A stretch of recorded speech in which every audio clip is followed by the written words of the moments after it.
آنسو فرماتے نحن اپنا الدلیل، تو دلیل سے بات کیا کر، اور یہ دلیل ہے جو دشمن کے منہ کو بند کرتی ہے۔ اور سب سے پہلا اصل اور مقام جو زیارت عاشوراء میں بیان کیا جاتا ہے، سب سے زیادہ لعنت جو ہے وہ زیارت عاشوراء میں کی گئی، اور اسی زیارت عاشوراء پر پاکستان میں پابندی لگانے کی سازش کی جا رہی ہے۔ کیوں کہ زیارت عاشوراء میں لعنت ہے، بنو امیہ پہ لعنت ہے، آل زیاد پہ لعنت ہے۔ بھائی اگر لعنت بھیجنا جرم ہوتا تو 41 مرتبہ خدا قرآن میں لعنت کیوں بھیجتا؟ 41 ٹائم خدا نے قرآن میں لعنتیں بھیجی ہیں۔ اس کا مطلب لعنت بھیجنا بری بات نہیں ہے، دیکھنا یہ ہے کہ کس پہ لعنت بھیجی جائے۔ تو آؤ اللہ اکبر،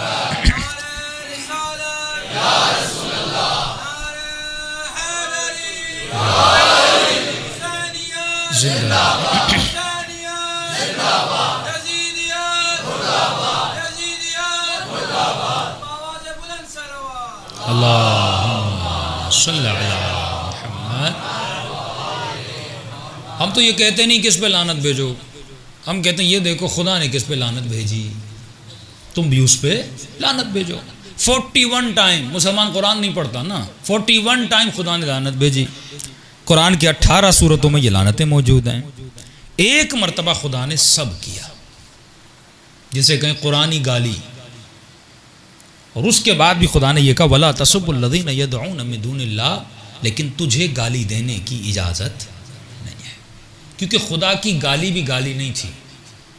ایک شخص کو خدا نے کہا وہ زنیم ہے، وہ بد نسب، وہ بد اخلاق، وہ بار بار اپنے وعدوں سے پھرنے والا، وہ بار بار نبی کے فرمان کی سرکشی کرنے والا۔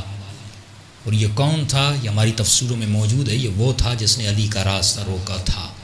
اس بحث میں نہیں جا رہا، لیکن قرآن میں حکم ہوا لعنت 41 مرتبہ، لیکن فرمائے ولا تسبو، تجھے ہرگز اجازت نہیں کسی کو گالی دینے کا، ولا تدعون، یہاں تک کہ کسی کے جھوٹے خدا کو بھی گالی نہ دینا، کیونکہ اگر تم کسی کے جھوٹے خدا کو گالی دو گے وہ کل تمہارے سچے خداؤں کو گالی دے گا۔ تو قطعاً تجھے گالی دینے کی اجازت نہیں ہے، کبھی بھی گالی نہ دیا کرو۔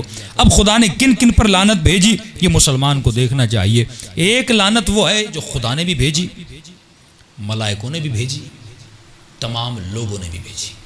یہ سب سے بڑی لعنت ہے جو خدا قرآن میں بھیج رہا ہے کہ لعنت اللہ و ملائکتہ والناس اجمعین، اللہ کی لعنت، تمام ملائکوں کی لعنت، تمام لوگوں کی لعنت۔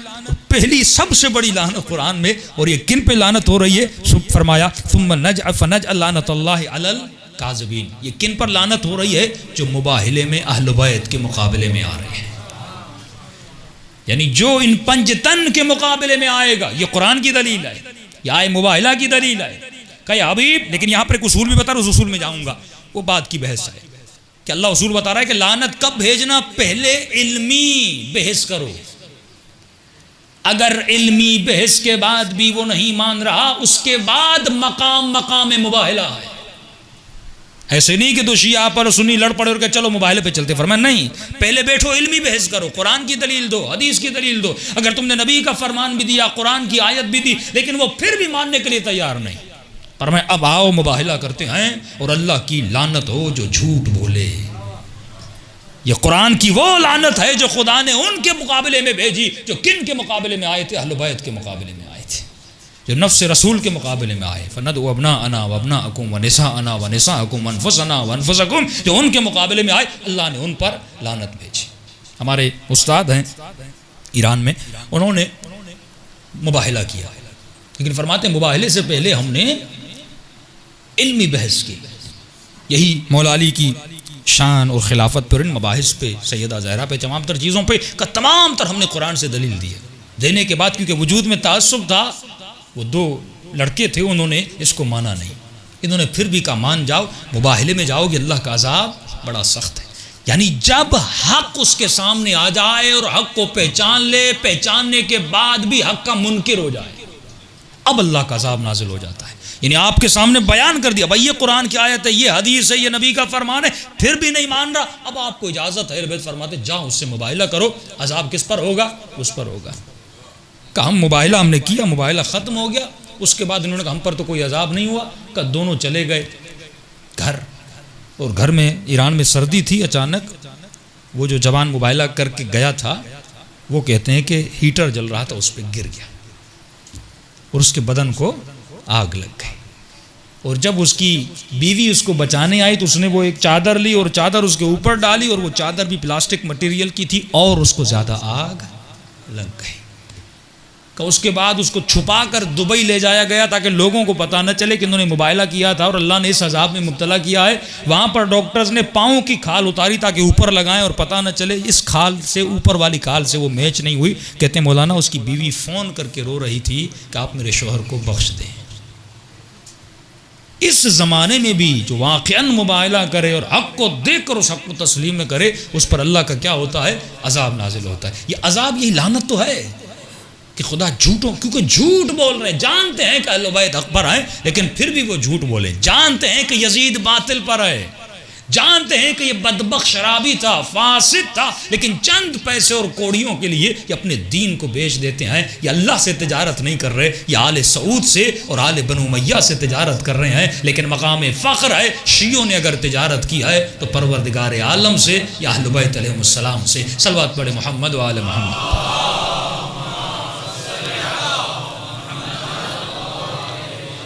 دوسری لعنت حضرت داؤد اور حضرت عیسیٰ ابن مریم بھیجتے ہیں. تیسری لعنت خدا اس پہ بھیج رہا ہے جو شاہد زنا ہے، جیسے لعان کہتے ہیں.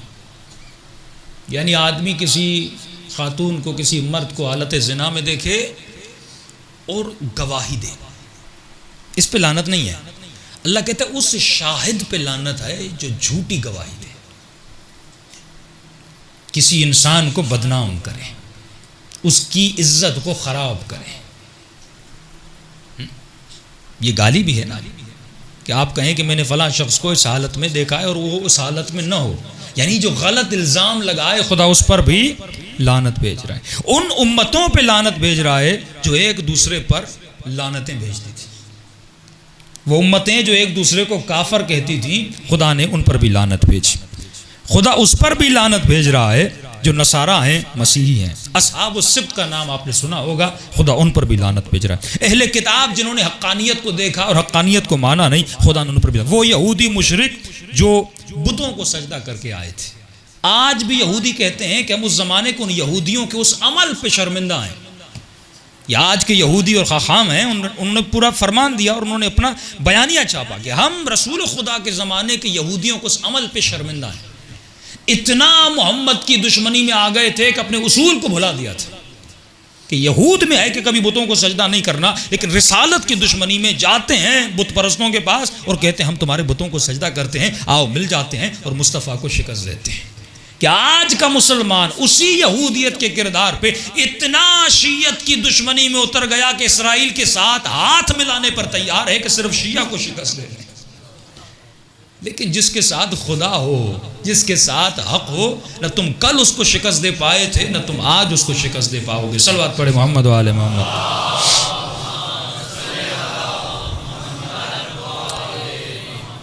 ان پر لعنت بھیجی یؤمنون بالجبت والطاغوت، جو شیطان کو مانتے تھے. وقالت الیہود ید اللہ مغلولہ، جو یہود یہ کہتے تھے کہ خدا کے ہاتھ بندھے ہوئے ہیں. یہ عقیدہ بعض غالی شیعوں میں بھی موجود ہے جو کہتے ہیں کہ خدا نے کائنات کو خلق کر دیا اور خلق کرنے کے بعد اب خدا نے کائنات کا سارا سسٹم اہل بیت کے حوالے کر دیا. یہ وہی عقیدہ ہے ید اللہ مغلول، اب خدا کے ہاتھ بندھے میں خدا کچھ کر نہیں سکتا. گویا خدا بیٹھا ہوا ہے سکون سے اپنی کرسی بیٹھا ہوا ہے، علی اب یہ تیرا اختیار ہے، سیدہ یہ تیرا اختیار ہے. یہ عقیدہ ہمارا نہیں ہے. ہمارا عقیدہ یہ کہ خدا فیاض مطلق ہے، وہ ہمیشہ ہر لحظہ کائنات کو فیض دے رہا ہوتا ہے. لیکن کس کے صدقے میں فیض دیتا ہے؟ محمد اور آل محمد کے صدقے میں فیض دیتا ہے. اللہ محمد.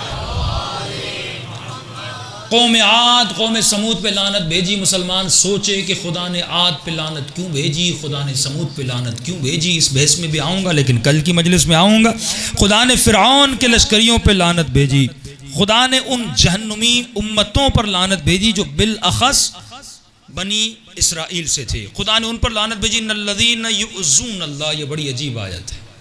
شیعہ ان پہ لعنت بھیجتا ہے جن پر خدا نے لعنت بھیجی. قرآن پڑھ تجھے پتا چلے کہ شیعہ کن پر لعنت بھیجتے ہیں. یہ دلیل قرآنی ہے. جو آج کہتے ہیں کہ یزید پہ لعنت نہ بھیجو، جو آج کہتے ہیں کہ یزید کے باپ پہ لعنت نہ بھیجو، جو آج کہتے ہیں کہ جنہوں نے سیدہ کو اذیتیں دی ان پہ لعنت نہ بھیجو، قرآن کی آواز آتی ہے ان الذین یؤذون اللہ ورسولہ لعنت اللہ فی الدنیا والآخرہ. اللہ کی لعنت ہے ان پر جنہوں نے رسول کو اذیت دی. وَأَعَدَّ لَهُمْ عَذَابًا شَدِيدًا، اور خدا ان پر شدید ترین عذاب نازل کرتا ہے جنہوں نے کس کو اذیت دی؟ میرے رسول کو اذیت دی. اور رسول خدا کا فرمان ہے جو تمام تر اہل سنت کی کتابوں میں موجود ہے کہ جس نے میری بیٹی کو اذیت دی اس نے مجھے اذیت دی، اور جس نے مجھے اذیت دی اس نے خدا کو اذیت دی. اب بتاؤ یہ اصول کون بنا رہا ہے؟ رسول خدا بنا رہے ہیں. فاطمۃ بضعۃ منی، فاطمہ میرے جگر کا ٹکڑا ہے. من آزاہا فقد آزانی، جس نے فاطمہ کو تکلیف دی اس نے مجھے تکلیف دی. فمن آزانی فقد آز اللہ، جس نے مجھے تکلیف دی. مسلمان یہ مت سمجھنا اس نے مجھے تکلیف دی، اس نے پروردگار عالم کو تکلیف دی. اور سیدہ فرماتی ہیں جس نے میرے حسین کو تکلیف دی، جس نے میرے حسن کو تکلیف دی. مسلمان حسن میرا رشتہ دار تو نہیں ہے، حسن رسول کا رشتہ دار ہے. تو دشمنی اگر مولا حسن سے کر رہا ہے، یہ حسن سے دشمنی نہیں ہے، یہ آقا رسول سے دشمنی ہے. جو جناب امام حسن کی جنگ میں مولا کے پاؤں میں تیر مارے، جو اتنا زہریلا زہر دے کہ جگر کے ٹکڑے باہر آ جائیں، جو مولا علی کی تلوار کو 1000 درہم اور دینار دیے گئے، یہ تلوار زہر میں ڈبوئی گئی تھی. اتنا خطرناک زہر تھا کہ علی کو تلوار لگے اور علی بچ نہ پائے. ارے حسین ابن علی کون تھے؟ وہ جگر رسول خدا تھے، وہ لخت جگر فاطمہ و زہرا تھے، جن کے لیے رسول خدا فرماتے ہیں یہ جنت کے جوانوں کے سردار ہیں. ارے جن کے لیے اپنے سجدوں کو طول دیتے ہوئے نظر آتے ہیں. اسی حسین کو کربلا کے میدان میں شہید کیا جاتا ہے. وہ کس کا بیٹا تھا جس نے اس کو شہید کیا تھا؟ ذرا تاریخ میں پڑھ کے رسول خدا کیا فرماتے ہیں بنو امیہ کے لیے، ذرا تاریخ میں پڑھ کے رسول خدا بنی تمیم کے لیے کیا فرماتے ہیں. یہ آج کل میں نے کلپ سنی اور میں نے کراچی میں بھی یہ جملہ بیان کیا تھا کہ رسول خدا کس کی سواری کو دیکھ کر یہ جملہ فرماتے ہیں کہ رسول خدا ایک سواری کو دیکھتے ہیں، فرماتے ہیں اس سواری کے سوار پر بھی لعنت ہے، اس سواری کو چلانے والے پر بھی لعنت ہے، اس سواری اور اس سوار کو جو ہانک رہا ہے اس پر بھی لعنت ہے. ذرا اپنی کتابی کو کھول اور ان اشخاص کے نام کو دیکھ. یہ وہی اشخاص ہیں جن پر لعنت حسین زیارت عاشورہ میں بھیج رہے ہیں. آج زیارت عاشورہ کو پڑھ اور تجھے پتا چلے کہ چھٹے امام جعفر صادق علیہ الصلوۃ والسلام کی یہ دعا ہے. یہ دعا کسی شیعہ کی بنائی ہوئی دعا نہیں ہے، یہ اہل بیت سے ملی ہوئی زیارت ہے، جس میں امام فرماتے ہیں کہ وہ کون تھے جنہوں نے حسین کو اذیتیں دی، وہ کون تھے جنہوں نے حسن کو اذیتیں دی، وہ کون تھے جنہوں نے رسول خدا کو اذیتیں دی، وہ کس کا خاندان تھا جس نے جناب حمزہ کے جگر کو چبایا تھا. تو یہ دشمنی اس خاندان کی رسول سے دشمنی تھی. یہ رسول سے دشمنی نہیں ہے، یہ خدا سے دشمنی ہے. صلوات پڑھے محمد و آل محمد.